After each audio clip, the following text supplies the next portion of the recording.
নমস্কার বন্ধুরা, তোমরা সবাই কেমন আছো? দেখতে পাচ্ছ আমি এখানে একটা কাজ করেছি যেটা আমার ছোটবেলা থেকেই খুব পছন্দের কাজ, কিন্তু ঠিক তেমনভাবে করে হয়ে ওঠে না, কোথাও সেরকমভাবে শিখেও নি। কিন্তু আঁকার প্রতি একটা আলাদাই টান আছে, সেই জন্য রং আর তুলি নিয়ে বসে পড়লাম আঁকার জন্য।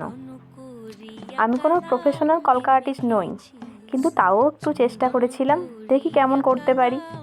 দেখলাম করার পর প্রথমে যখন শুরু করলাম কেমন লাগছিল, যে করতে পারবো তো, সব কমপ্লিট।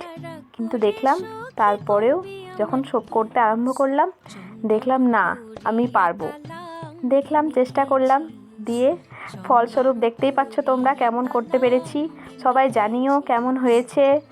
জানি খুব একটা সুন্দর হয়নি, তাও সবাই জানিও কেমন হয়েছে, কারণ প্রথমবার ট্রাই করলাম তো।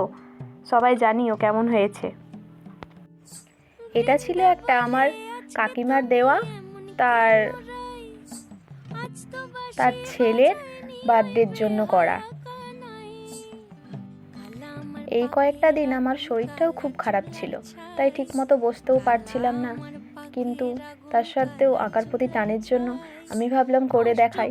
মা তো খুব বকছিল যে এত কাজ নিয়েছিস কেন, করতে পারবি না, কষ্ট হবে, কিন্তু তাও করলাম, কারণ ভালো লাগার জন্যই সব কিছু করা। শেষমেশ কমপ্লিট হলো। সবাই জানিও কেমন হয়েছে।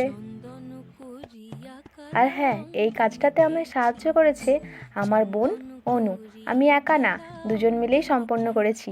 ও একটা গ্লাস করে দিয়েছে আমার জন্য। আর সবশেষে যে আইডিয়াটা, যেই ছবিটা তোমরা দেখতে পাবে, ওটা আমার মায়ের আইডিয়া ছিল। মা বলে এটা করে দেখ, ভালো লাগবে।